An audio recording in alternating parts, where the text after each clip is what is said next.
بسم اللہ الرحمن الرحیم۔ السلام علیکم۔ میرا نام فرقان قریشی اور آج آپ تو مسٹری فائل سیریز کی آخری قسط دیکھنے والے ہیں۔ آج کی ویڈیو ایک بہت ہی خاص ویڈیو ہے۔ یہ تھوڑی سی لمبی ویڈیو بھی ہے اور اس ویڈیو کا ریسرچ ورک میرے لیے بہت زیادہ دلچسپ مگر کافی سارا مشکل بھی تھا، کیونکہ ہمارا آج کا ٹاپک ہے ایلومیناٹی اور یہ کہ ان کی اصل داستان کیا ہے۔ جب بھی کوئی عام آدمی ایلومیناٹی کا نام سنتا ہے تو اس کے ذہن میں ایک عجیب سا منظر تخلیق ہونے لگ جاتا ہے، مثلا احرام کی علامت یا ڈالر کے اوپر بنی ہوئی ایک آنکھ، ہالی ووڈ کی سازشی تھیوریز اور بڑے بڑے امیر لوگ کہ جو خفیہ طور پر اس دنیا کو کنٹرول کر رہے ہیں۔ لیکن آج ہماری یہ ویڈیو ایک بالکل ہی مختلف سچ دکھائے گی کہ کیسے شروع میں ایلومیناٹی واقعی ایک حقیقی تنظیم تھی، مگر پھر انتہائی چالاکی کے ساتھ انہوں نے اپنی شکل بدل کر خود کو ایک نئی صورت میں ڈھال لیا۔ وہ صورت کہ جو آج ہماری جیب میں رکھے موبائل فونز کے اندر ہے، وہ صورت کہ جو ہمارے بینکنگ سسٹم کی تاروں کے اندر ہے، اس سوشل میڈیا کے الگوریدھمز کے اندر ہے کہ جو یہ فیصلہ کرتا ہے کہ ہمیں کیا دکھانا ہے اور کیا نہیں۔ آج میں آپ کو حقیقی دنیا میں موجود کچھ ایسی لیبارٹریز میں بھی لے کر جاؤں گا کہ جہاں دنیا بھر سے قدیم علوم کو اکٹھا کر کے انتہائی بڑے بڑے تجربات کیے جا رہے ہیں۔ جب میں نے اس ٹاپک پر ریسرچ شروع کی تو یوں لگنے لگا تھا کہ جیسے میرے سامنے ڈیٹا کا ایک ڈھیر ہے، لیکن اس کے اندر سچ اور جھوٹ بہت زیادہ مکس ہوئے ہیں۔ ہر طرف شور ہے، ہر طرف نت نئے دعوے ہیں۔ کوئی ایلومیناٹی کو سراسر سچ مانتا ہے اور کوئی ان کا نام سننے کو بھی تیار نہیں۔ چنانچہ کئی دن لگا کر میں نے سینکڑوں صفحات کو اسٹڈی کیا، سائنٹیفک پیپرز پڑھے اور پرانے دستاویزات کی خاک چھانی تاکہ اس سچ کو آپ تک پہنچا سکوں کہ جو اس شور شرابے کے پیچھے چھپا ہوا تھا۔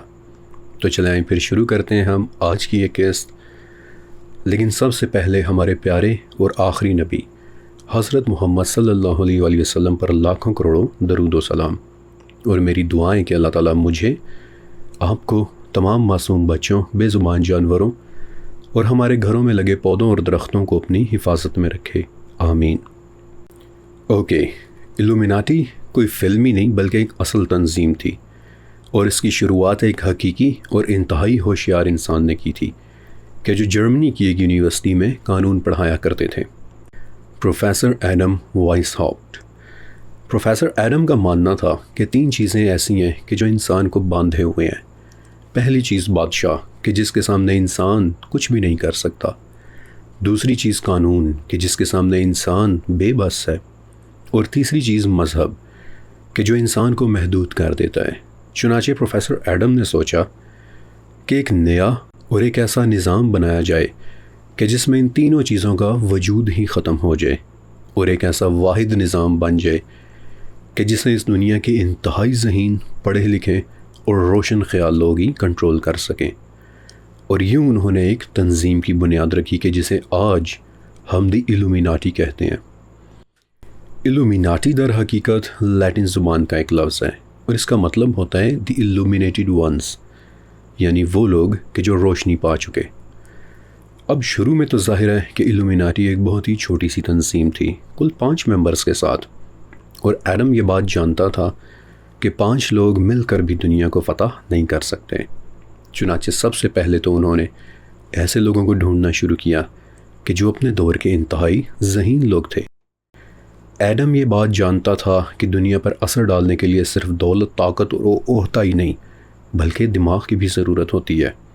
چنانچہ انہوں نے اپنے وقت کے بڑے بڑے سائنسدانوں کے ساتھ ملاقاتیں شروع کر دیں، انہیں اپنی تنظیم میں شامل ہونے کی دعوتیں دینا شروع کر دیں۔ یورپ کے بڑے بڑے دماغ، مثلاً گوئٹے کہ جو ایک پائے کا سائنسدان ہونے کے علاوہ ایک شاعر اور مصنف بھی تھا، فرانسس زیویئر کہ جو اس وقت کائنات میں موجود ستاروں کے اوپر تحقیق کیا کرتا تھا، کچھ بڑے بڑے اخباروں کے ایڈیٹرز، بڑی بڑی ریاستوں کے نواب، حتیٰ کہ ایک جرمن شہزادے ڈیوک فرڈینینڈ کو بھی انہوں نے مدعو کیا۔ اور یوں ایلومیناٹی ایک ذہین، ہوشیار اور انفلوئنس رکھنے والے لوگوں کی سوسائٹی بنتی چلی گئی۔ اور سب سے پہلی علامت کہ جو ایڈم وائسہاپٹ نے ایلومیناٹی کے لیے منتخب کی تھی، نہ تو وہ ڈالر پر بنا ہوا کوئی احرام تھی اور نہ ہی احرام پر بنی کوئی آنکھ، بلکہ ایک الو، دی آؤل آف منروا۔ جب بھی ہم الومیناٹی کی بات کرتے ہیں تو سب کی نظریں احرام پر چلی جاتی ہیں، لیکن الومیناٹی کی سب سے پہلی علامت ایک الو تھی، کیونکہ الو ایک ایسا پرندہ ہے کہ جو اندھیرے میں بھی دیکھ سکتا ہے، اور الومیناٹی کے نزدیک یہ اس بات کی علامت تھی کہ جب ساری دنیا جہالت کے اندھیرے میں سو رہی ہو تو صرف ہم یعنی الومیناٹی ہی راستے کو دیکھ سکتے ہیں۔ لیکن پھر بھی یہ لوگ بہت تھوڑے اور بہت کمزور تھے، چنانچہ انہوں نے کی تاریخ کی سب سے بڑی ہائی جیکنگ۔ اس وقت یورپ میں جو سوسائٹی سب سے زیادہ طاقتور، دولت مند اور بڑے عہدوں والی تھی وہ تھی فری میسنز۔ ایک بات یاد رکھیے گا کہ فری میسنز ٹیکنیکلی کوئی خفیہ تنظیم نہیں ہے، آج بھی نہیں ہے اور تب بھی نہیں تھی۔ آج بھی ان کی ویب سائٹ موجود ہے کہ جسے آپ ایکسیس کر سکتے ہیں، جس پر آپ شمولیت کے لیے درخواست دے سکتے ہیں، اور تب بھی فری میسنز کو جوائن کیا جا سکتا تھا۔ فری میسنز کے ممبرز یورپ کی کریم ہوا کرتی تھی کہ جس میں بادشاہ، بڑے بڑے تاجر، شہزادے اور بڑے دانشور ان کے ممبرز ہوا کرتے تھے۔ چنانچہ الومیناٹی کے ممبرز کسی بھی عام انسان کی طرح ایک میسونک لاج کو جوائن کرتے، لیکن پھر جلدی ہی اپنی ذہانت، قابلیت اور انفلوئنس کی وجہ سے لاج کے بڑے بڑے عہدوں تک پہنچ جاتے، اور ایک مرتبہ لاج الومیناٹی کے کنٹرول میں آ جاتا تو وہاں ہونے والی تمام ایکٹیویٹیز الومیناٹی مقاصد کو پورا کرنے کے لیے مختص ہو جاتی۔ حتیٰ کہ بہت سارے فری میسنز کو بھی یہ نہیں پتہ ہوتا تھا کہ وہ الومیناٹی کے ایجنڈا پر کام کر رہے ہیں، اور الومیناٹی ایجنڈا تھا کیا؟ ان 3 چیزوں کو ختم کرنا کہ جو ابھی میں نے آپ کو بتائیں: بادشاہ، قانون اور مذہب، اور ان کی جگہ اپنا ایک نیا نظام لانا۔ اور اس ٹارگٹ کے حصول کے لیے انہوں نے جو طریقہ اختیار کیا وہ ان کی دوسری علامت میں چھپا ہے۔ میسنری میں شامل ہونے کے بعد الومیناٹی نے ایک اور علامت ڈیزائن کی، 2 سروں والا ایک عقاب کہ جس کے نیچے لیٹن زبان میں لکھا ہوا ہے آرڈو اب کیو، یعنی آرڈر آؤٹ آف کیوس۔ اس جملے کو پرفیکٹلی اردو میں ترجمہ کرنا تھوڑا سا مشکل ہے، لیکن آرڈو اب کیو کا قریب قریب کا ترجمہ ہوگا آرڈر آؤٹ آف کیوس، یعنی بے ترتیبی میں سے ایک ترتیب کا جنم لینا، افراتفری میں سے ایک نئے نظام کا پیدا ہونا۔ یہ الومیناٹی کا سب سے بڑا طریقہ کار تھا اور آج بھی ہے۔ آج آپ اس طریقہ کار کی کچھ بڑی حیرت انگیز مثالیں دیکھیں گے بھی۔ اور 2 سروں والا عقاب، 2 سروں والا عقاب صرف ایک پرندہ نہیں بلکہ ایک دوہرے قبضے کی علامت ہے۔ اس علامت کی جڑیں بیزنٹین امپائر تک جاتی ہیں کہ جہاں بادشاہ کو بیک وقت مشرق اور مغرب دونوں کا حکمران ہونا ہوتا تھا، اور الومیناٹی ایجنڈا بھی یہی ہے کہ دنیا کے مشرق اور مغرب کو اپنے تسلط میں لے آیا جائے۔ اس علامت کا تیسرا مفہوم ظاہری کے ساتھ ساتھ باطنی دنیا میں حکمرانی بھی ہے، یعنی ایک سر ظاہری دنیا میں بادشاہی اور دوسرا سر باطنی دنیا کی بادشاہی کی علامت ہے۔ 2 سروں والا عقاب فری میسن الومیناٹیز کی سب سے اعلیٰ درجے کی اور سب سے طاقتور علامت ہے۔ آج بھی آپ کو یہ علامت یورپ کے کئی پرانی شاہی خاندانوں، حتیٰ کہ رشین امپائر کے کوٹ آف آرمز کے اندر بھی چھپی ہوئی مل جائے گی۔ لیکن جس چیز کی طرف میں آپ کی توجہ دلانا چاہتا ہوں وہ اس عقاب کے نیچے لکھا یہ جملہ ہے، آرڈو اب کیو۔ اور آرڈو اب کیو کی سب سے بڑی اور شاید سب سے طاقتور مثال ہے دی فرینچ ریولوشن، یعنی فرانس کا انقلاب۔ فرینچ ریولوشن کو الومیناٹی کا سب سے بڑا اور ماسٹر پلان مانا جاتا ہے۔ انقلاب سے پہلے کے فرانس میں کنٹرول صرف ایک بادشاہ اور چرچ کے پاس تھا، قانون بادشاہ اور چرچ کا چلتا تھا، لہٰذا الومیناٹی کو اس میں کیا مشکل آ رہی تھی کہ اپنی مرضی چلانے کے لیے بات بات پر انہیں بادشاہ اور پوپ سے اجازت لینی پڑتی تھی، کہ جو خاصا مشکل کام تھا۔ چنانچہ انہوں نے کیا کیا کہ غریب عوام میں جو غصہ پہلے سے موجود تھا اسے استعمال کرنا شروع کر دیا، بند کمروں میں بغاوت کے نقشے تیار کرنا شروع کر دیے، پیرس اور دوسرے شہروں میں عوام کو بھوک اور غربت کا احساس دلا کر بادشاہ کے خلاف اکسانا شروع کر دیا۔ ملکہ مری اینٹونیٹ کی لیٹ دیم ایٹ کیک جیسی افواہیں اختراع کر لیں۔ یہ بڑا مشہور اور دلچسپ واقعہ ہے کہ کہ جب فرانس کی ملکہ میری اینٹونیٹ کو بتایا گیا کہ ملکہ عالیہ عوام بڑی بھوکی ہے، اس کے پاس کھانے کو کچھ نہیں، تو جواب میں اس نے کہہ دیا کہ کل مانج دیا تو لیٹ دیم ایٹ کیک، یعنی اگر ان کے پاس کھانے کو آٹا نہیں ہے تو کیک کھا لیں۔ تاریخی طور پر یہ ایک بہت مشہور واقعہ ہے اور اکثر اسے داستانوں میں بادشاہوں کی لاپرواہی دکھانے کے لیے سنایا جاتا ہے، لیکن جدید تحقیق یہ بتاتی ہے کہ میری اینٹونیٹ نے ایسا کبھی کچھ کہا ہی نہیں تھا، بلکہ یہ جملہ تو میری اینٹونیٹ سے پہلے بھی فرینچ ادب میں موجود تھا۔ جین جیک روسو نے اپنی کتاب کنفیشنز میں لکھا ہے کہ میری اینٹونیٹ ابھی ایک چھوٹی سی بچی تھی اور آسٹریا میں رہ رہی تھی، تب بھی یہ جملہ کسی نامعلوم شہزادی کے ساتھ منسوب کر کے فرانس کے اندر سنایا جاتا تھا، اور اسی پرانی کہانی کو ایلومیناٹی نے اٹھا کر اسے میری اینٹونیٹ کے ساتھ جوڑ کر آگے عوام میں پھیلا دیا تاکہ نفرت کی آگ کو بھڑکایا جا سکے۔ بادشاہت کو ختم کرنے کے لیے ایلومیناٹی کو ایک ویلن کی ضرورت تھی، اور میری اینٹونیٹ آلریڈی کوئی فرینچ نہیں بلکہ ایک آسٹرین خاتون تھی۔ لوگ پہلے سے ہی اسے ایک دشمن ملک کی شہزادی کے طور پر دیکھا کرتے تھے، چنانچہ ایلومیناٹی نے اس کہانی کے ذریعے اسے ایک عیاش اور بے حس عورت کے طور پر پیش کر دیا کہ جسے جیسے غریبوں کی کوئی پرواہ نہ ہو۔ میری اینٹونیٹ آج کا ٹاپک نہیں ہے، لیکن ویسے میں آپ کو بتا دیتا ہوں کہ وہ در حقیقت ایک اتنی نرم دل ملکہ تھی کہ بعد میں جب سر کاٹنے کے لیے اسے گلوٹین پر لے جایا جا رہا تھا تو ملکہ کا پاؤں غلطی سے جلاد کے پاؤں کے اوپر آ گیا، تو بے ساختہ ملکہ نے معذرت کر لی اور کہا کہ پاردونez-moi monsieur یعنی لے پافی ایکسپارے، یعنی مجھے معاف کر دیجئے سر، میں نے یہ جان بوجھ کر نہیں کیا۔ یہ واقعہ اس وقت کے جیل ریکارڈز میں درج بھی کیا گیا تھا، لیکن آپ دیکھ لیں کہ کس طرح ایلومیناٹی نے سچ کو جھوٹ کے ساتھ مکس کر کے ملکہ کی شخصیت کو ہمیشہ کے لیے مسخ کر دیا، اور ایک ایسا کیوس پیدا کر دیا کہ جس نے پورے فرانس کو خون کے ساتھ سرخ کر دیا۔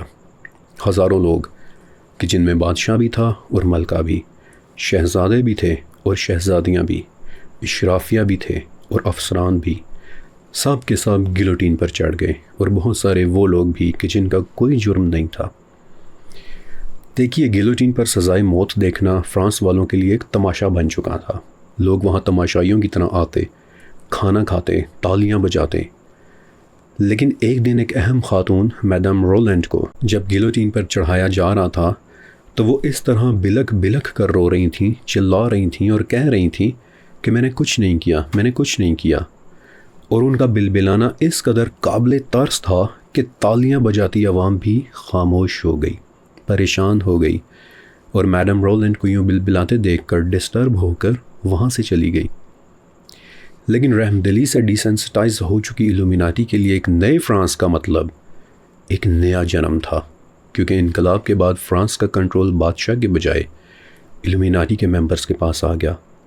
اس کا معاشی کنٹرول ایلومیناٹی بینکس کے پاس چلا گیا، اور اس کا سوشل کنٹرول مذہب کے بجائے سیکولرزم کے پاس چلا گیا، اور یوں اس کیوس کے بعد نپولین بوناپارٹ اوردو ابکیوں کے تحت ایک نیا نظام لے کر آ گیا۔ دیکھیے، تاریخ کی کتابوں میں اس بات کا کوئی سرٹیفکیٹ تو نہیں ملتا کہ نپولین ایک بہت بڑا ایلومیناٹی یا پھر فری میسن تھا، لیکن کچھ شواہد ایسے ضرور مل جاتے ہیں کہ جو اس کے کردار کو بھی شک میں ڈال دیتے ہیں۔ مثلا نپولین کا چھپا ہوا ہاتھ۔ نپولین کی بہت ساری پینٹنگز ہیں کہ جن میں اس نے اپنا ایک ہاتھ ہمیشہ کوٹ کے اندر رکھا ہوا ہے۔ عام تاریخ اسے محض ایک فیشن یا پھر ایک پوز بتاتی ہے، لیکن فری میسنری کی دنیا میں ہاتھ کا چھپائے جانا بھی ایک علامت ہوتی ہے کہ جسے the master of the second wheel کہتے ہیں۔ ایک ہاتھ کا ظاہر ہونا اس بات کی علامت ہے کہ اس کے کچھ کام تو ساری دنیا کو دکھائی دے رہے ہیں، لیکن چھپے ہوئے ہاتھ کا یہ مطلب ہے کہ اس کے بہت سارے کام پوشیدہ طور پر بھی کیے جا رہے ہیں۔ پھر نپولین کا پورا خاندان اور اس کے آفیسرز۔ نپولین کے چاروں بھائی جوزف، لوئیس، جیروم اور لوسین، چاروں کے چاروں فری میسنز کے اعلیٰ عہدوں پر فائز تھے۔ یہ بات ہمیں فرینچ لاجز کے تاریخی ریکارڈز اور ایون کے جوزف بوناپارٹ کے اپنے خطوط سے بھی پتہ چل جاتی ہے کہ جس میں انہوں نے اپنی میسونک سرگرمیوں کا ذکر بھی کیا ہے۔ اور by the way Joseph Bonaparte ایک گرینڈ ماسٹر بھی تھے۔ اور پھر نپولین کے 22 ٹاپ کے جنرلز میں سے 18 جنرلز فری میسنز تھے۔ تو یہ کیسے ممکن ہے کہ پورے کا پورا خاندان اور اس کا آفس ہی فری میسن سے بھرا ہو، جبکہ نپولین خود اس سب سے علیحدہ رہ رہا ہو؟ اور پھر اہرام مصر کے اندر گزاری گئی وہ رات۔ ہمارا آج کا ٹاپک جو کہ کافی ڈائیورس ہے، لہٰذا میں آپ کو یہ واقعہ بھی ضرور سنانا چاہوں گا کہ اگست 1798 میں جب نپولین مصر کی طرف ایک بہت بڑی مہم لے کر آیا تو اس کے ساتھ صرف لڑائی والے فوجی نہیں بلکہ اپنے ساتھ وہ 200 کے قریب ماہر سائنٹسٹس، ماہرین فلکیات اور ہسٹورینز بھی لے کر آیا تھا۔ یعنی ان لوگوں کا مقصد صرف مصر کی سرزمین پر قبضہ کرنا ہی نہیں بلکہ وہاں کے قدیم رازوں کو کھوجنا بھی تھا۔ اس کے ساتھ آرٹسٹس کی پوری ایک ٹیم آئی تھی کہ جو مصری اہراموں اور مندروں کے سکیچز بنایا کرتے تھے، اور اپنی اس مہم کے دوران نپولین نے اعلان کیا کہ ایک رات وہ مکمل تنہا ہو کر اہرام مصر کے کنگز چیمبر میں گزارنا چاہتا ہے۔ آج سے کچھ قسطوں پہلے جب ہم نے اہرام مصر کے راز کور کیے تھے تو میں نے آپ کو دا کنگز چیمبر کے متعلق تفصیل کے ساتھ بتایا بھی تھا کہ وہ بڑے اہرام کے بیچوں بیچ بالکل ایک خالی کمرے کا نام ہے کہ جہاں پر اسرار سا ایک خالی تابوت رکھا ہوا ہے۔ پوری ایک رات نپولین نے اس کمرے کے اندر اکیلے گزاری تھی، اور اگلی صبح جب وہ باہر آیا تو دیکھنے والوں نے بتایا کہ اس کا رنگ پیلا پڑ چکا تھا اور وہ بری طرح سے کانپ رہا تھا کہ جیسے شدید شوق میں ہو۔ تو جب اس کے قریبی ساتھیوں نے تجسس کے مارے اس سے پوچھا کہ جنرل، آپ نے اندر کیا دیکھا تھا؟ تو کہنے لگا کہ اگر میں بتا بھی دوں تو تم یقین نہیں کرو گے۔ نپولین نے اندر کیا دیکھا تھا؟ سچ تو یہ ہے کہ یہ راز اب ہم شاید کبھی بھی نہ جان سکیں۔ البتہ مختلف لوگ اپنی اپنی سوچ کے حساب سے مختلف تھیوریز پیش کرتے ہیں، لیکن میں آپ کو وہ تھیوری بتاتا ہوں کہ جو فری میسنز کے عقائد سے سب سے زیادہ میچ کرتی ہے۔ لیکن یاد رکھیے گا کہ یہ ایک تھیوری ہے، مسلمہ حقیقت نہیں۔ البتہ تھیوری یہ ہے کہ اہرام کے گپ اندھیرے میں نپولین کا سامنا کسی ایسی غیر مرئی قوت کے ساتھ ہوا تھا کہ جسے فری میسنز دی گرینڈ آرکیٹیکٹ کہتے ہیں، اور اس طاقت نے نپولین کے ساتھ ایک معاہدہ کیا تھا کہ میں تمہیں یورپ کی ناقابل شکست طاقت بننے میں مدد کروں گا، لیکن بدلے میں تمہیں وہاں میرا دیا ہوا نظام قائم کرنا ہوگا۔ چنانچہ اسی طاقت کی ہیبت کی وجہ سے نپولین کا رنگ پیلا پڑ گیا تھا۔ البتہ حقیقتاً اس رات نپولین نے کیا دیکھا تھا یہ تو ہم شاید کبھی بھی نہ جان سکیں، لیکن جو بات ہم اچھی طرح سے جانتے ہیں وہ یہ ہے کہ بادشاہ بننے کے بعد جس ملک کو نپولین نے فتح کیا اس ملک میں اس نے سب سے پہلے میسونک لاجز قائم کیے تھے تاکہ باقی یورپ میں بھی اپنے نظام کو نافذ کیا جا سکے۔ اس لیے بہت سے ماڈرن ریسرچرز نپولین کو بھی ایلومیناٹی کا ایک ممبر یا پھر ان کا ایک مہرہ مانتے ہیں کہ جسے فری میسنری کے ذریعے استعمال کیا گیا تھا۔ بائی دا ویز ایک بات کہ اکثر لوگ فری میسنز اور ایلومیناٹی کو ایک ہی چیز سمجھ لیتے ہیں، لیکن یہ ایک ہی چیز نہیں ہے۔ اسے یوں سمجھ لیں کہ فری میسنری ایک گھر تھا، مگر ایلومیناٹی وہ خفیہ وائرس تھا کہ جس نے گھر میں گھس کر اس کے اوپر قبضہ کر لیا تھا۔ فری میسنز کے لاجز آج بھی قائم ہیں، ان کی ممبرشپس سب کے لیے اوپن ہیں، ان کی اپنی ویب سائٹس موجود ہیں، انہیں کوئی بھی جوائن کرنے کے لیے درخواست دے سکتا ہے، لیکن ایلومیناٹی پبلک کی نظروں سے بالکل چھپی ہوئی ہے۔ خالصتاً ایکیڈیمک نیت سے میں آپ کو بڑی ہی ایک دلچسپ بات بتاتا ہوں، اور بتا بھی اس لیے رہا ہوں کیونکہ یہ ساری انفارمیشن پہلے سے ہی پبلک کے سامنے موجود ہے کہ فری میسنری کی باقاعدہ ویب سائٹس ہیں۔ کوئی بھی شخص کہ جو 21 سال کی عمر سے زیادہ کا ہے، خدا کے اوپر یقین رکھتا ہے، وہ آپ کا مذہب نہیں پوچھتے، بس خدا پر یقین رکھنا ضروری ہوتا ہے اور اس کا کردار صاف ہے، کوئی مجرمانہ ریکارڈ نہیں ہے، تو کوئی بھی اس کی ممبرشپ کے لیے اپلائی کر سکتا ہے۔ لیکن ایلومیناٹی ایسی نہیں ہے۔ فری میسنری کی طرح ایلومیناٹی کا کوئی دفتر نہیں، کوئی لاج نہیں، کوئی ویب سائٹ نہیں، کوئی ممبرشپ فارم نہیں۔ آپ کسی illuminati.com پر جا کر اپلائی نہیں کر سکتے، بلکہ دنیا میں سرکاری طور پر تو ایلومیناٹی نام کی کوئی تنظیم ایگزسٹ ہی نہیں کرتی۔ لیکن حقیقت میں نہ صرف یہ ایگزسٹ کرتی ہے بلکہ یہ لوگوں کو سلیکٹ بھی کرتی ہے۔ خود سے کوئی ایلومیناٹی میں شامل نہیں ہو سکتا، بلکہ اس تنظیم کے لوگ آپ کو خود سے تلاش کرتے ہیں، اور وہ آپ کو صرف تبھی منتخب کرتے ہیں کہ جب آپ کے پاس بے انتہا طاقت یا بلا کا انفلوئنس یا لامحدود وسائل یا پھر ناقابل یقین حد تک ایک ذہین دماغ ہو۔ میں آپ کو ایک مثال دیتا ہوں۔ آج کی ویڈیو چونکہ کسی ایک محدود ٹاپک پر نہیں بلکہ مختلف ڈاٹس کنیکٹ کرنے پر ہے، تو یہ مثال آپ کے ضرور کام آئے گی۔ 2012 کی بات ہے کہ 4chan اور ڈارک ویب کے اوپر ایک تصویر نمودار ہوئی تھی کہ جو ایک بھنورے یا پھر جسے انگلش میں سکیڈا کہتے ہیں اس کی تصویر تھی۔ اس تصویر میں مختلف کوڈز لکھے تھے۔ پہلی نظر میں یہ تصویر صرف کچھ رینڈم نمبرز کی ایک شکل لگتی ہے، لیکن اس کے اندر انتہائی سوفسٹیکیٹڈ کرپٹوگرافی اور اسٹیگانوگرافی کے اصول استعمال ہوئے ہوئے تھے، اور اس تصویر کے نیچے صرف ایک بات لکھی تھی کہ ہمیں انتہائی ذہین افراد کی تلاش ہے۔ بس اس سے زیادہ اس تصویر میں کوئی انفارمیشن نہیں تھی۔ نہ کبھی کسی نے اعتراف کیا کہ یہ تصویریں کون پوسٹ کر رہا ہے، اور نہ ہی کوئی مزید معلومات سامنے آئی، لیکن ہر سال جنوری میں ایک نئی تصویر بالکل اسی فارمیٹ کے ساتھ اپلوڈ ہو جاتی، اور ہر مرتبہ صرف اتنا ہی لکھا ہوتا تھا کہ ہمیں انتہائی ذہین افراد چاہیے، سکیڈا 3301۔ بس دنیا بھر کے ذہین ترین لوگوں نے اس پہیلی کو حل کرنے کے لیے کوششیں شروع کر دیں، اور اتنا اندازہ انہوں نے لگا لیا تھا کہ اس کوڈ کے اندر میڈیول دور کی شاعری سے لے کر جدید کمپیوٹر الگوریتھمز کے ساتھ ساتھ قدیم مذہبی علامات تک موجود ہیں، کہ جو ثابت کرتا ہے کہ اس پہیلی کے بنانے والوں کو انتہائی طاقتور ذہنوں کی تلاش ہے کہ جو اس میں چھپے رازوں کو ڈیکوڈ کر سکیں۔ ایسے سپر جینیس لوگ کہ جو سائنس، تاریخ اور دوسرے علوم کو یکجا کر سکیں۔ زیادہ تر لوگ شروع میں ہی ہار مان جاتے ہیں، کچھ درمیان میں پہنچ کر رک جاتے ہیں، شاید اس لیے کیونکہ انہیں ایک انجان خطرے کا احساس ہونے لگتا۔ وہ محسوس کرنے لگتے کہ اس تصویر میں چھپی لیڈز کبھی انہیں ایسٹرن یورپ کے سحر زدہ ممالک میں لے کر جا رہی ہیں، اور کبھی وہ انہیں نامعلوم ایئرپورٹس تک لیڈ کر رہی ہیں۔ لیکن جب کسی نے اس پہیلی کو کریک کر لیا تو دوبارہ انٹرنیٹ کی دنیا میں انہیں کسی نے نہیں دیکھا۔ کوئی نہیں جانتا کہ پہیلی کو حل کرنے والے کہاں گئے یا ان کے ساتھ ہوا کیا۔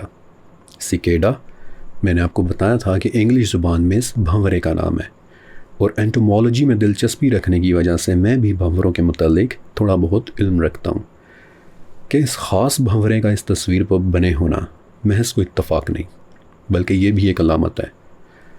بھنورے کی اس خاص قسم کا لائف سائیکل بہت ہی دلچسپ ہے۔ سکیڈاز 13 یا پھر 17 سال تک زمین کے اندر اندھیرے میں زندہ رہتے ہیں، اور پھر اچانک سے باہر روشنی میں نکل آتے ہیں، illuminate ہو جاتے ہیں۔ Now they become the illuminated ones۔ پھر باہر نکلتے ہی وہ بھنورا اپنا پرانا خول زمین کے اندر ہی چھوڑ کر ایک نئی شکل میں ٹرانسفارم ہو جاتا ہے۔ یہ بھی سمبولک ہے تنویر کی، انلائٹنمنٹ کی، ایک نئی پیدائش کی، پرانے انداز کو چھوڑ کر ایک نئی زندگی میں داخل ہو جانے کی۔ پھر 13 اور 17 سال، یہ بھی سمبولک ہیں۔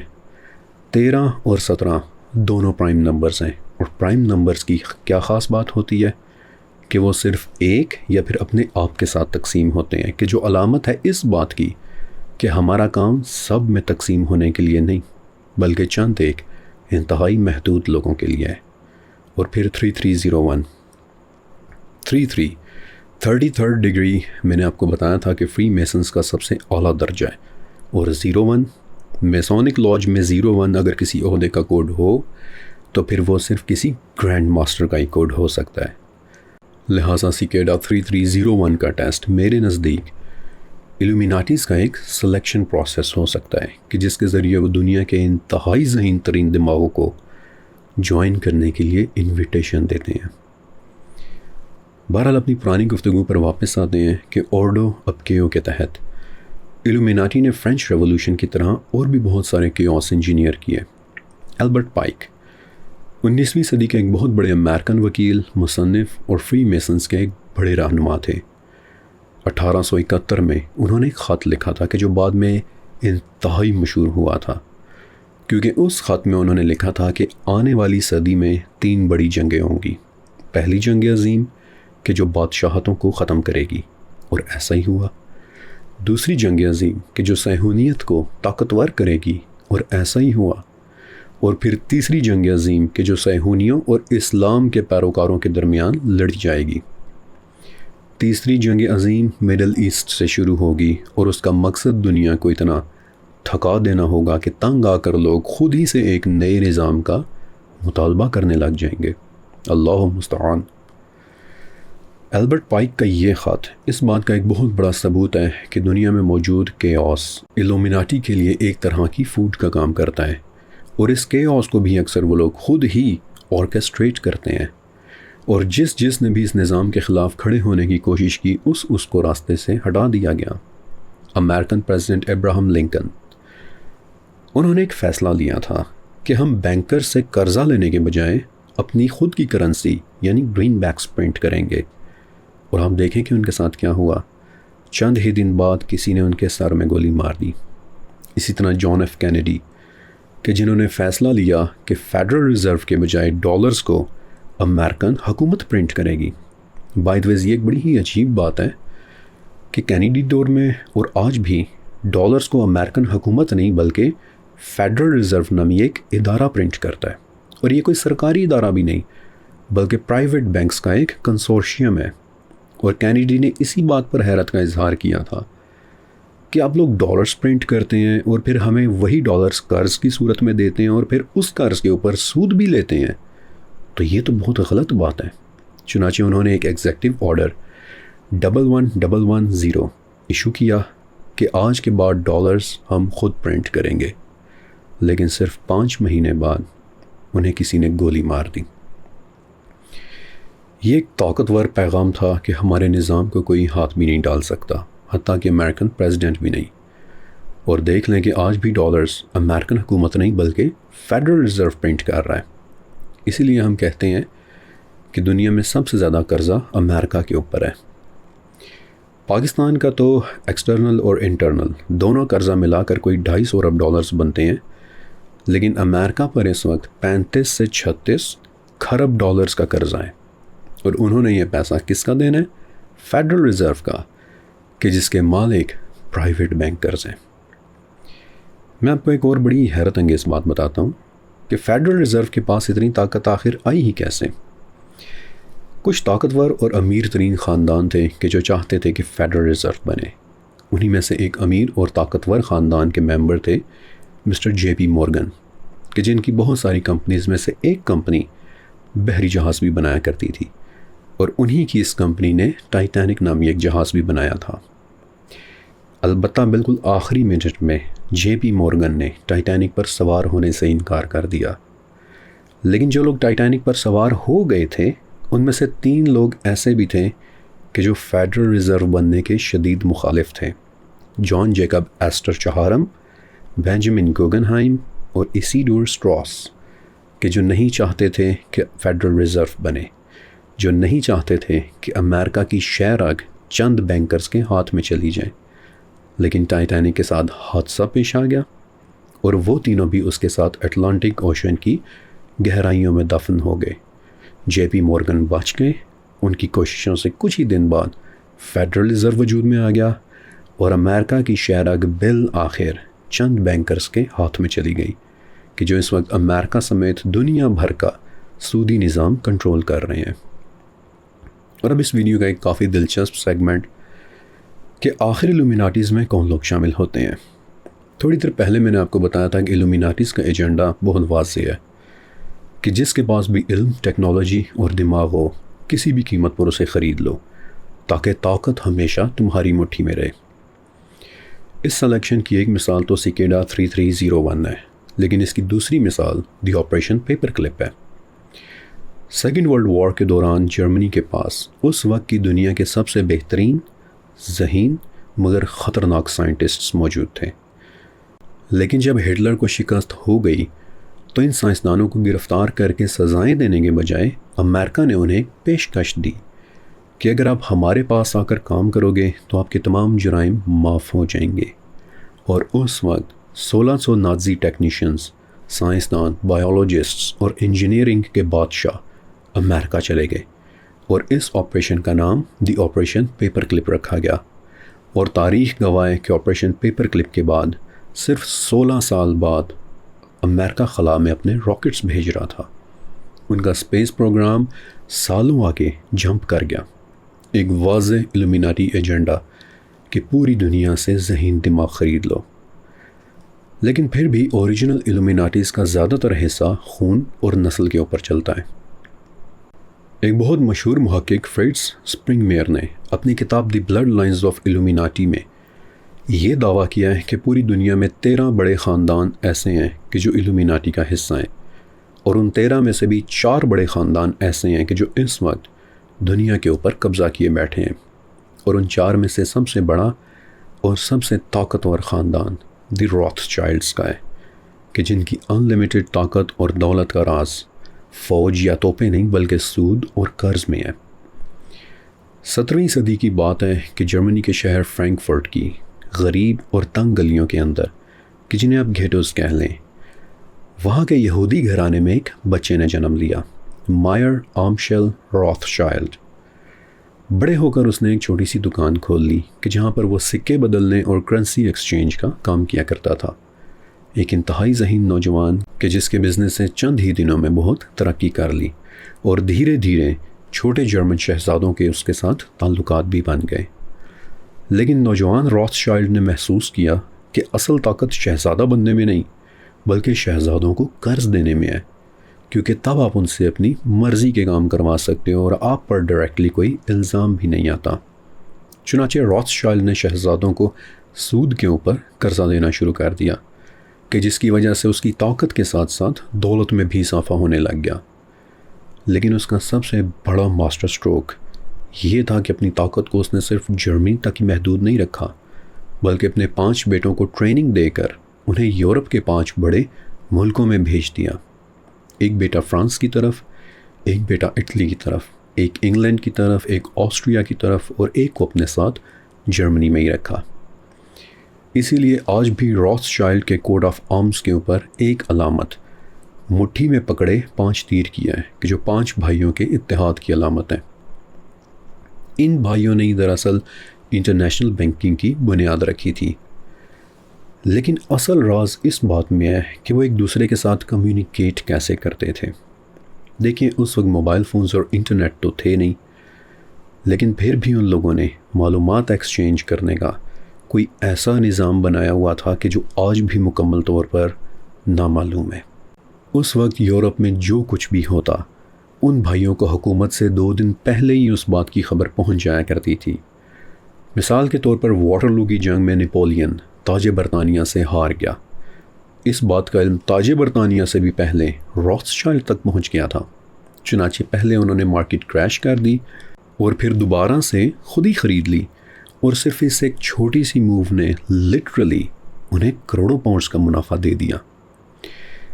پھر روتھ چائلڈ بھائی تھے تو 5، مگر اصول صرف ایک تھا کہ کسی بادشاہ کو صرف تب قرض دیں گے کہ جب وہ کوئی جنگ لڑنے کا وعدہ کرے گا، اور جب کوئی ملک جنگ لڑتا ہے تو اسے سب سے پہلے پیسے کی ضرورت پڑتی ہے۔ اور روتھ چائلڈ فیملی نے چھوٹی بڑی جنگوں کے لیے بادشاہوں کو بے پناہ قرضے دینا شروع کر دیے، اور بدلے میں ان سے اندھے منافع کے ساتھ ایک اجازت اور بھی مانگی کہ فلاں جگہ پر زمین کے اندر سے جو کچھ بھی ملے گا وہ ہماری ملکیت ہوگی، تیل، پانی، معدنیات، فیوچر ٹیکنالوجی کی چیزیں۔ پھر ایک چیز اور کہ مائر روتھ چائلڈ کا اپنے بیٹوں کو سب سے بڑا حکم یہ تھا کہ خاندان سے باہر کبھی شادی نہیں کرنی۔ چنانچہ اپنی اندھی دولت کو خاندان تک محدود رکھنے کے لیے انہوں نے خاندان کے اندر ہی شادیاں شروع کر لیں۔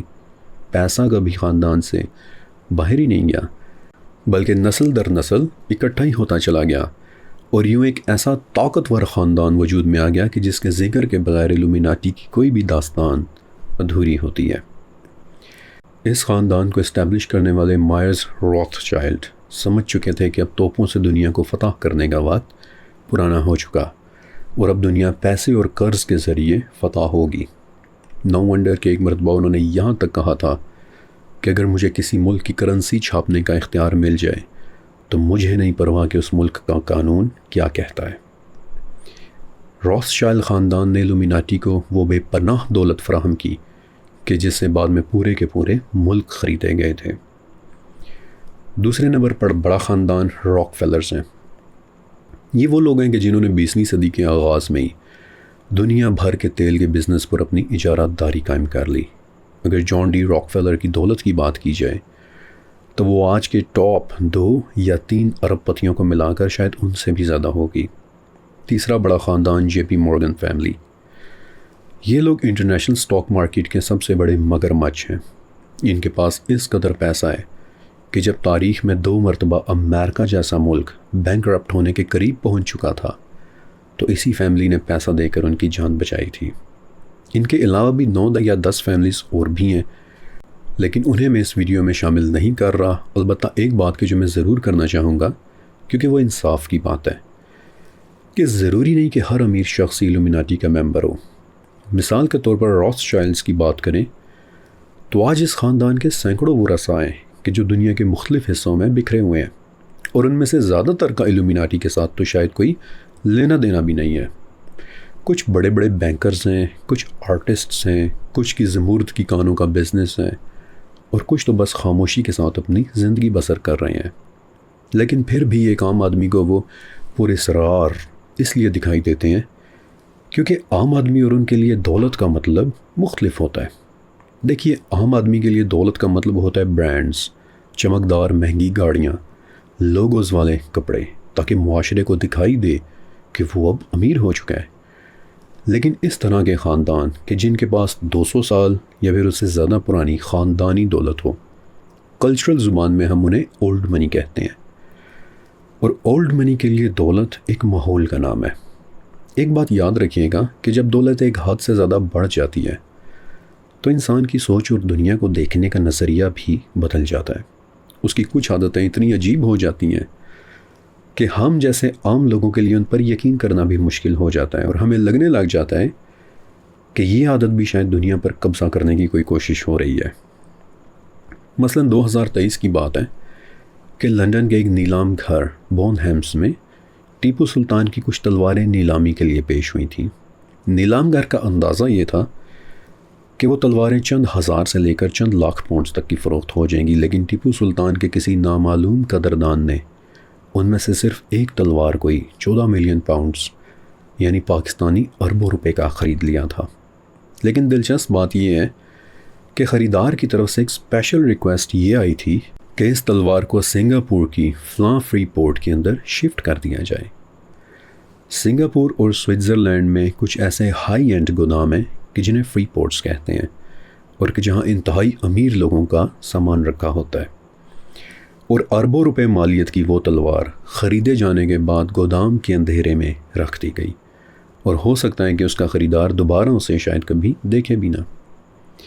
اب یہ ایسی باتیں ہیں کہ جو ہم جیسے عام لوگوں کو بہت ہی ناقابل یقین سی لگتی ہیں، اور ہمارا دماغ فوراً اسے کسی سازشی نظریے کے ساتھ جوڑنے لگ جاتا ہے۔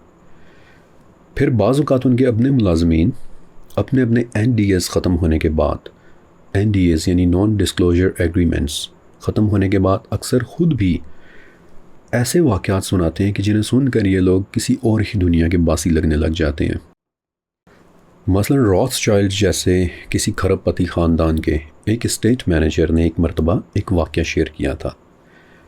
کہتا ہے کہ میرے ذمہ اسپین کے ایک ایسے محل کی نگرانی تھی کہ جہاں پچھلے 5 سال سے اس کے مالک نے کبھی قدم بھی نہیں رکھا تھا، لیکن سختی کے ساتھ آرڈرز تھے کہ ہر روز محل کی ایئر کنڈیشننگ آن ہوگی، ہر روز محل کا سٹاف موجود ہوگا، اور ہر روز فرانس سے لاکھوں روپے کے تازہ پھول منگوا کر گلدانوں کے اندر سجائے جائیں گے، تاکہ اگر کبھی مالک یا اس کا کوئی دوست اچانک سے وہاں آ جائے تو ہر چیز اسے اپنی بہترین حالت میں ملے۔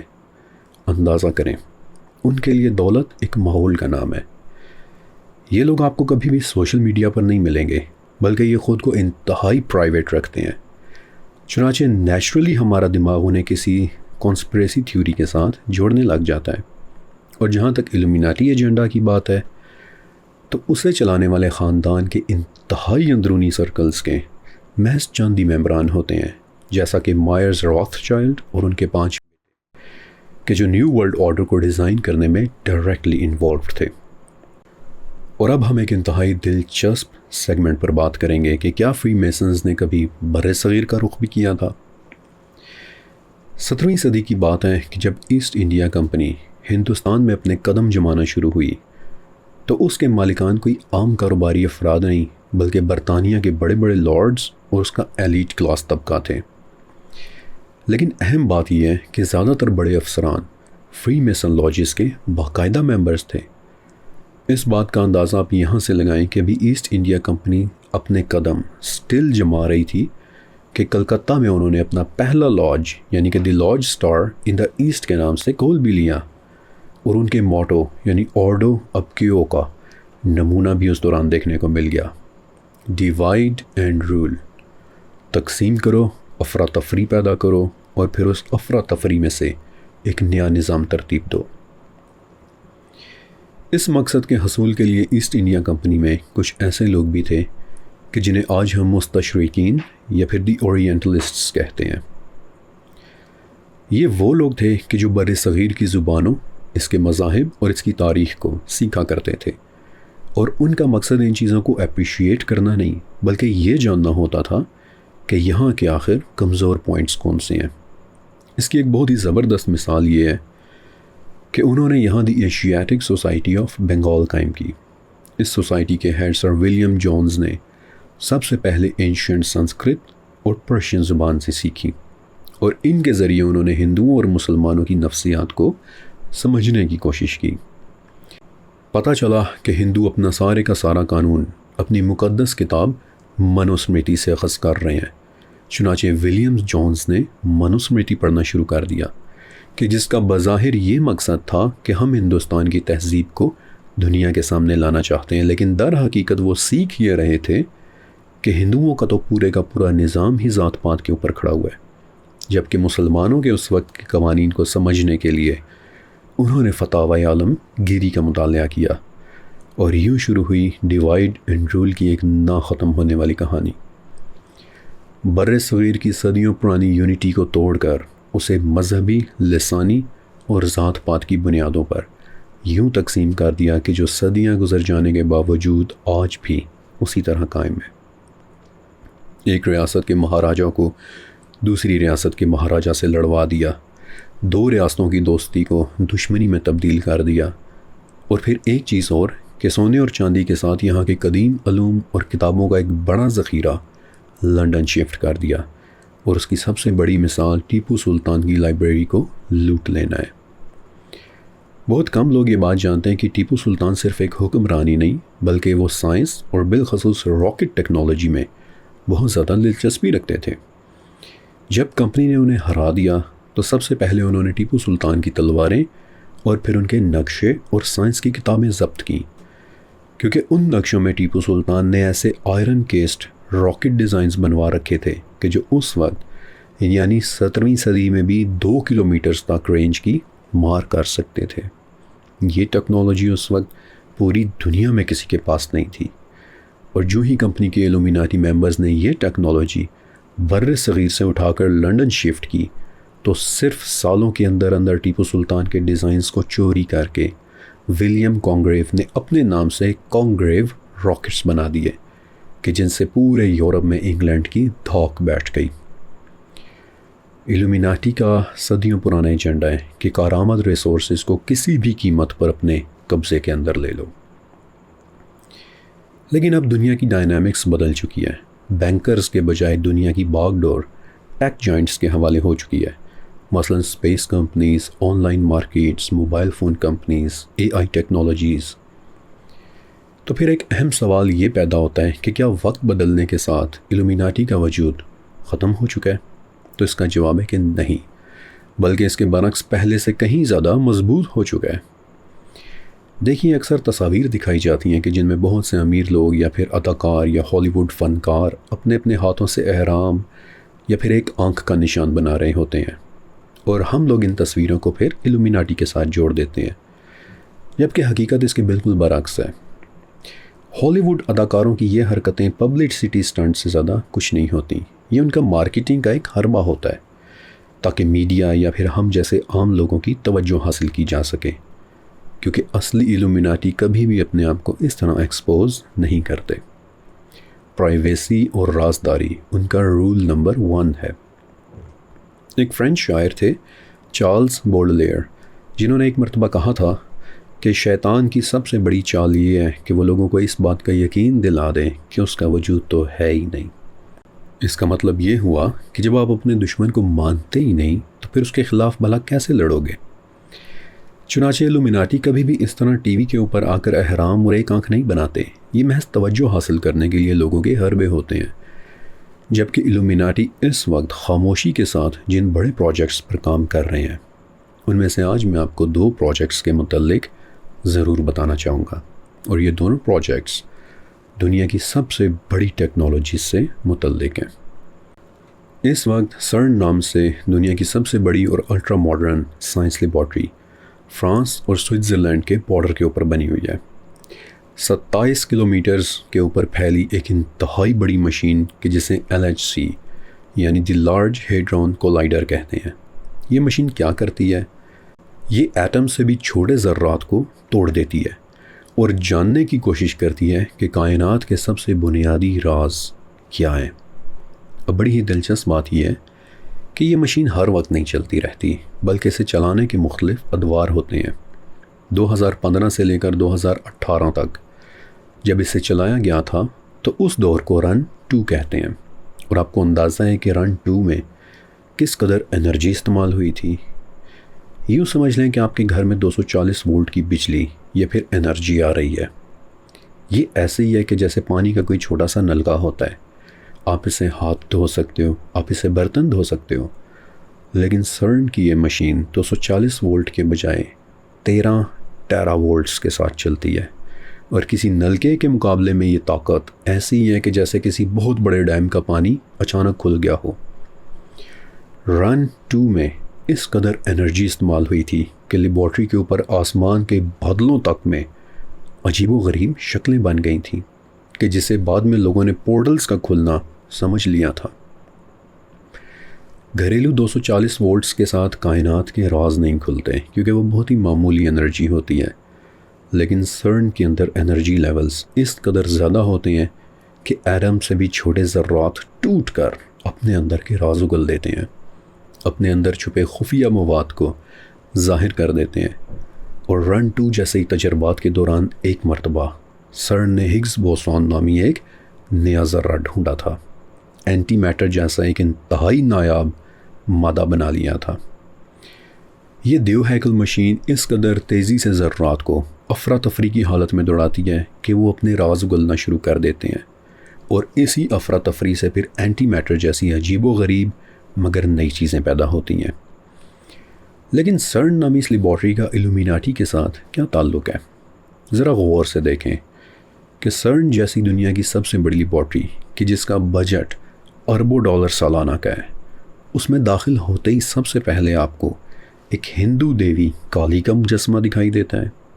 ہندو میتھولوجی میں کالی پہلے ایک تباہی اور پھر تباہی کے بعد ایک نئی تخلیق کی علامت ہے، یعنی افراتفری کے بعد پیدا ہونے والے ایک نئے نظام کی، آرڈو اپکیو کی سب سے بڑی علامت، الومیناٹی کے سب سے بڑے ایجنڈا کی علامت۔ اور پھر دوسری بات کہ اگر آپ سرن کے لوگوں کو غور سے دیکھیں تو بظاہر یوں لگتا ہے کہ جیسے 3 ذرات ایک دوسرے کے گرد گھوم رہے ہوں، لیکن ساتھ ہی ساتھ یہ لوگوں یوں بھی لگتا ہے کہ جیسے 6 کا عدد 3 مرتبہ لکھ دیا گیا ہو، اور کرسچینٹی میں 666 یعنی 666 کا مطلب بہت ہی زیادہ خطرناک لیا جاتا ہے۔ یہ number the book of revelations 13:18 میں آتا ہے کہ جہاں اسے دی مارک آف دا بیسٹ کہتے ہیں، کہ قیامت کے قریب ایک درندہ ظاہر ہوگا کہ جس کے پاس یہ نشان ہوگا، اور کوئی بھی شخص کوئی بھی چیز خرید یا بیچ نہیں سکے گا جب تک کہ اس کے پاس یہ نشان نہیں ہوگا۔ تو یہاں پہ یہ سوال کھڑا ہوتا ہے کہ ایک ایسی مشین کہ جسے کائنات کے راز جاننے کے لیے بنایا گیا تھا، جو دنیا کے ذہین ترین سائنسدانوں کو ہائر کرتی ہے، جس کے لوگوز کو بڑے بڑے گرافکس ڈیزائنر کئی ہفتوں کی ریسرچ کے بعد ڈیزائن کرتے ہیں، تو اس میں اتنا گہرا سمبولزم کیوں شامل کیا گیا ہے؟ اور سمبولزم بھی ایسا کہ جو سیدھا الومیناٹی فلسفی کو پروجیکٹ کرتا ہے، آرڈو اپکیو کو پروجیکٹ کرتا ہے۔ نو ونڈر کہ پھر لوگ سرن جیسی لیبارٹریز کو الومیناٹیز کی تجربہ گاہ کے طور پر دیکھنا شروع ہو جاتے ہیں، کہ جہاں وہ لوگ قدرت کے راز جاننے کی کوشش کر رہے ہیں۔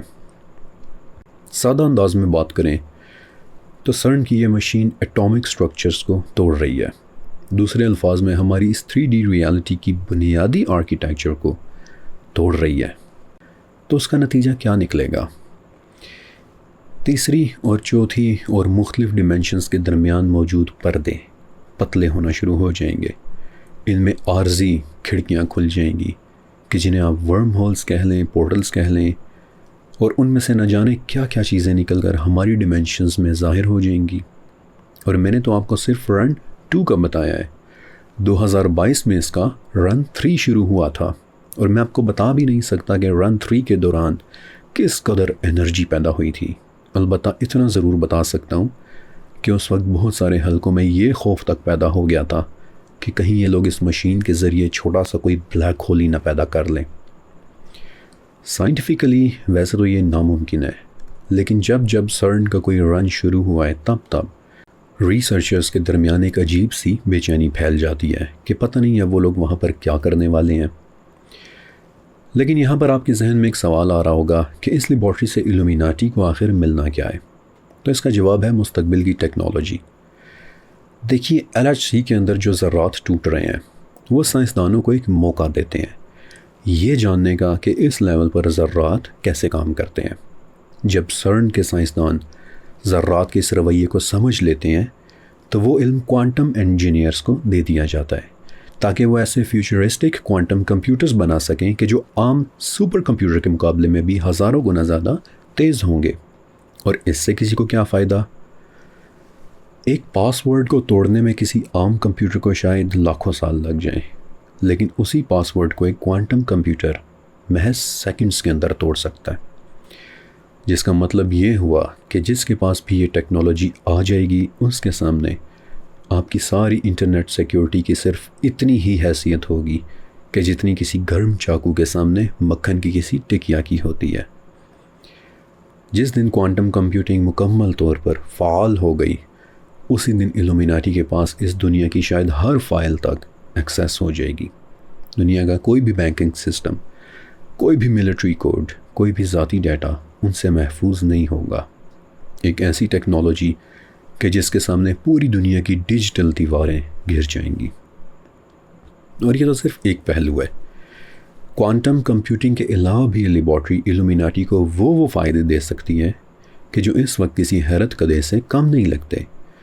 مثال کے طور پر اس وقت دنیا کو چلانے والے بڑے بڑے ریسورسز مینلی تیل، گیس اور کوئلہ ہیں کہ جن پر آلریڈی ان کا کافی حد تک کنٹرول ہے، لیکن سچ تو یہ ہے کہ ان کا الٹیمیٹ ٹارگٹ تیل کا کوئی کنواں نہیں بلکہ 0 پوائنٹ انرجی ہے۔ 0 پوائنٹ انرجی کیا ہوتی ہے؟ دیکھیے ہمیں لگتا ہے کہ کائنات مکمل طور پر خالی ہے، لیکن کوانٹم فزکس بتاتی ہے کہ خالی نام کی خلا میں کوئی جگہ نہیں ہے، بلکہ ہر وقت خلا میں ایک ایسی نامعلوم انرجی کی پراسرار سی لہر موجود رہتی ہے کہ جو ہر حالت میں ایک طرح کی طاقت دے رہی ہے۔ یہ اس قدر طاقتور انرجی ہے کہ تجربات کے دوران جب ہر چیز کا ٹیمپریچر ایبسولوٹ 0 کر دیا گیا، یعنی -273 ڈگری سینٹی گریڈز، کہ جو ایک ایسا ٹیمپریچر ہے کہ جس پر ہر چیز جم جاتی ہے، یہاں تک کہ مالیکیولز اور ایٹمز بھی اپنی حرکت بند کر دیتے ہیں، تب بھی یہ انرجی موجود رہتی ہے۔ یہ انرجی اللہ تعالیٰ کا ایک بہت بڑا تحفہ ہے کہ جو خلا کے ہر انچ کے اندر چھپا ہوا ہے۔ اب سب سے بڑی بحث اس بات پر ہے کہ اگر ہم کسی طرح سے اس انرجی کو، کہ جسے 0 پوائنٹ انرجی کہتے ہیں، جس دن ہم نے اسے ہارنس کرنا سیکھ لیا اس دن کے بعد ہمیں کسی بھی طرح کے ایندھن یعنی تیل، کوئلہ اور گیس کی کوئی ضرورت نہیں رہے گی۔ اور اسی 0 پوائنٹ انرجی کو ہارنس کرنے کے لیے وہ لوگ اربوں ڈالرز مالیت کے تجربات کر رہے ہیں۔ فیوچر ٹیکنالوجی، پھر ایسی ہی ایک ٹیکنالوجی کچھ ایسے بایولوجیکل مٹیریلز بنانا ہے کہ جو انسانی جسم میں داخل ہو کر بیماریوں کا خاتمہ کر دیں گے، یا پھر ایسے بادل کہ جو ان کی مرضی کے اوپر یہاں سے وہاں جا سکیں گے۔ رسول اللہ صلی اللہ علیہ وآلہ وسلم کی احادیث میں دجال کے متعلق یہی خصوصیات آتی ہیں کہ وہ بارشوں کو اپنی مرضی سے برسائے گا، قدرت کے قوانین میں چھیڑ چھاڑ کرے گا، اور سرن کے رن 2 اور رن 3 جیسے بڑے تجربات بالآخر اسی سمت میں لے کر جا رہے ہیں، اور اگر وہ اپنے تجربات میں کامیاب ہو گئے تو ان کے پاس ایگزیکٹلی وہی جادوئی طاقتیں آ جانی ہیں کہ جو دجال کے متعلق پیشن گوئی کی گئی ہیں، اور اب انہی کا ایک چھوڑا ہوا ایسا فتنہ کہ جو ڈائریکٹلی میرے اور آپ کے اور ہماری آنے والی نسلوں کے لیے ایک بڑے خطرے کی گھنٹی بجا رہا ہے، آرٹیفیشل انٹیلیجنس کا فتنہ۔ ایلومیناٹی کا ہمیشہ سب سے بڑا نظریہ یہ رہا ہے کہ عوام کو کبھی سوچنے نہ دو۔ ہمارا دماغ جسم کے کسی بھی عضو کی طرح ایک عضو ہے کہ جس کا اگر استعمال نہ کیا جائے تو دھیرے دھیرے وہ عضو کمزور ہو جاتا ہے۔ سائیکالوجی کی زبان میں اسے کوگنیٹو ڈکلائن کہتے ہیں، اور یہاں پر میں آپ کو ہسٹری سے ایک سچا واقعہ سنانا چاہتا ہوں۔ یہ 60s کی دہائی کی بات ہے کہ بچوں کا فارمولا ملک بنانے والی ایک بہت بڑی کمپنی تھی جو آج بھی ہے۔ اس کمپنی نے محسوس کیا کہ امریکہ میں ہماری سیلز توقعات سے بہت زیادہ گر گئی ہیں، لہٰذا بجائے اپنی سیلز کو بہتر بنانے کے انہوں نے نئی مارکیٹس کھوجنے کا فیصلہ کیا، اور ان کا اگلا سٹاپ تھا افریقہ کا بر اعظم۔ اس کمپنی کی فیمیل ایجنٹس نرسز کا لباس پہن کر افریقہ کے گھر گھر جاتی، وہاں موجود ماؤں کو فارمولا ملک کے متعلق بتاتی، اور چونکہ ساتھ ہی وہ فری سیمپلز بھی دے رہی تھیں تو ماؤں نے بخوشی اسے قبول کر لیا۔ لیکن وہ سیمپل صرف اتنے دن تک چلتا تھا کہ جتنے دن میں مدرز ملک ڈرائی نہ ہو جائے، اور ایک دفعہ مدرز ملک ڈرائی ہو جائے تو دنیا کی کوئی چیز اسے واپس نہیں لا سکتی، اور یوں فری سیمپل ختم ہو جانے کے بعد مائیں مجبور ہو جاتی کہ اب وہ پیسے دے کر فارمولا ملک خریدیں، کیونکہ مدرز ملک تو اب ڈرائی ہو چکا ہے۔ اب افریقن ممالک میں پینے کا صاف پانی اتنی آسانی سے نہیں ملتا، اور فارمولا ملک پر واضح لکھا ہوا تھا کہ اگر آپ نے گندے پانی میں دودھ ملا کر بچے کو پلایا تو آپ کا بچہ بیمار ہو سکتا ہے۔ لیکن ان میں سے زیادہ تر مائیں پڑھنا لکھنا نہیں جانتی تھیں، چنانچہ وہ گندے ہی پانی میں دودھ ملا کر اپنے معصوم بچوں کو پلاتی رہیں، اور اس عمل کے نتیجے میں اس وقت افریقہ میں 10 لاکھ بچوں کی اموات ہوئی تھی۔ اللہ مستعان۔ فری سیمپلز دینے والوں نے میک شور کیا کہ مدرز ملک ڈرائی ہو جائے، اور جس دن مدرز ملک ڈرائی ہو گیا اس دن یہ لوگ مدد کے لیے ہماری طرف دیکھنے لگیں گے، حتیٰ کہ ہمیں مدد دینے کے لیے پیسے بھی دینے پر راضی ہو جائیں گے۔ اور ہمارے دماغوں کے ساتھ ایگزیکٹلی یہی کام آج کا اے آئی کر رہا ہے۔ یہ ہمیں فری سیمپلز دیتا ہے کہ مجھے انسٹال کرو، میں تمہیں مفت میں چیزیں بتاؤں گا، حتیٰ کہ ایک دن تمہیں میری عادت پڑ جائے گی، تم اپنے دماغ کا استعمال کرنا چھوڑ دو گے، حتیٰ کہ ایک دن تم مجھے پیسے دے کر بھی استعمال کرنے پر راضی ہو جاؤ گے۔ آج لوگ اے آئی کی معلومات پر اس قدر ڈیپینڈ کرنے لگے ہیں کہ آلموسٹ اسے حرف آخر سمجھ بیٹھے ہیں۔ میں کئی ایسے لوگوں کو جانتا ہوں کہ جو ہر سوال کا جواب اے آئی میں ڈھونڈ رہے ہیں، اپنے دماغ اور اپنی محنت کا استعمال چھوڑ چکے ہیں۔ وہ اے آئی کی بتائی ہوئی ایک ایک لائن پر یقین رکھ رہے ہیں، یہاں تک کہ چھوٹی سے چھوٹی بات کو بھی اے آئی میں ڈال کر پوچھ رہے ہیں کہ کیا یہ سچ ہے یا پھر جھوٹ۔ اور ان کے لیے سچ اور جھوٹ مکمل طور پر وہی بن چکا ہے کہ جو اے آئی انہیں بتا رہا ہوتا ہے۔ پہلے ریسرچ کا مطلب ہوتا تھا کہ آپ کتابیں کھنگالتے تھے، مضامین پڑھتے تھے، حقائق کو ایویلیویٹ کرتے تھے، لیکن اب لوگ اے آئی پر اس قدر بھروسہ کرنے لگے ہیں کہ آج کیا پکاؤں، کس سے شادی کروں، کون سا کیریئر چنوں، ان جیسے سوالات بھی لوگ اے آئی سے پوچھ رہے ہیں۔ اور حد سے زیادہ اس انحصار کا نتیجہ یہ نکلے گا کہ ایک دن آپ دنیا کو بھی اے آئی بنانے والے انسان کی نظر سے دیکھنا شروع کر دیں گے۔ جسے وہ جھوٹ سمجھے گا آپ بھی اسے جھوٹ سمجھیں گے، جسے وہ سچ کہے گا آپ بھی اسے ہی سچ سمجھیں گے۔ اور یہی ایلومیناٹی ایجنڈا کا آخری ہدف ہے کہ آپ کی سوچ کے اوپر ان کا مکمل کنٹرول ہو جائے۔ یہاں پہنچ کر ہماری دی مسٹری فائل سیریز مکمل ہوتی ہے، اور آج آپ نے 2 کے بجائے 3 کام ضرور کرنے ہیں۔ سب سے پہلے تو اس ویڈیو کو پلیز لائک کر دیجیے گا تاکہ یہ دلچسپ معلومات ہماری یوٹیوب فیملی کے باقی ممبرز تک بھی پہنچے۔ دوسرا یہ کہ اگلی سیریز آپ کس موضوع پر دیکھنا چاہتے ہیں کمنٹ سیکشن میں مجھے ضرور بتائیے گا۔ اور تیسرا یہ کہ نیچے کمنٹ سیکشن میں لکھے میرے پنڈ کمنٹ، میرے ٹاپ کمنٹ کو ایک مرتبہ ضرور پڑھ لیجیے گا، کیونکہ اس خوبصورت علمی سفر کو اسی طرح جاری رکھنے کے لیے اس کمنٹ میں آپ سب کے لیے میری طرف سے ایک بہت ضروری پیغام ہے۔ شکریہ اور اللہ حافظ۔